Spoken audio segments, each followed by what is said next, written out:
Okay, so this is part 2, but again, they're completely different stories. And if you have no idea what I'm talking about, go watch the video before this one. I will still be tagging her in the caption if you want to go follow. I think I started hearing things when I was almost 15 and up until I left. Just to put it out there, I've always been afraid of the dark. So at night, my siblings would let me keep the stairs light on and never really bothered them. So when I started to notice that it was being turned off, I would simply turn it back on and no one ever mentioned it. Eventually, I started to hear Tabor Leanne coming from down the stairs, to which only my mother would call me that. But when I went to go look, I would always find that the stairs light was off and the space around me was dark and empty. I would usually reply with, "Yes, Mom." Mom? When I was met with no response, I would turn the light back on and go back to my room. At first, I thought maybe I was just imagining it, but it got to the point I was hearing it every night and sometimes during the day. One of the times that I heard it during the day, I went to my mom and asked her why she kept calling me. She replied, "I didn't." At that point, I was a little irritated, so I told her what had been going on. The light being shut off and the calling of my name, she thought like anyone would that I was just hearing things. But then a little while later, she had told me she talked to her best friend at the time and she had told my mom that I was not to respond or go down the stairs and that it was some kind of demon trying to lure me to it. When I moved out and moved into my dad's house, I noticed all of the paranormal entities that once surrounded me were gone. I often find myself thinking about these experiences. Sometimes I will hear my stepmom calling me from downstairs even when she's not home. Sometimes the sound of her voice has woken me up.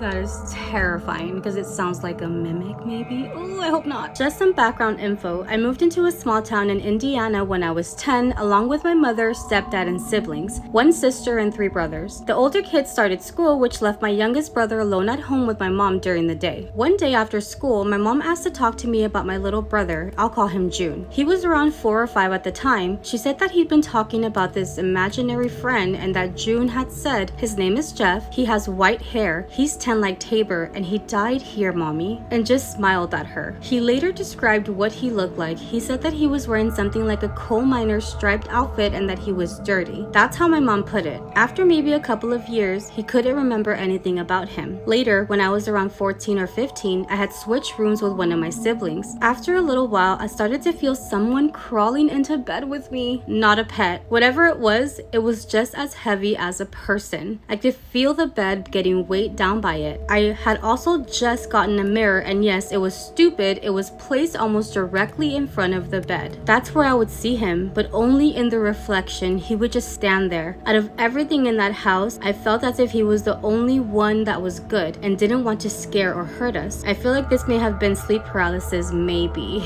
I feel like I would still have been scared just like by simply seeing him in the reflection of that mirror. What do you guys think?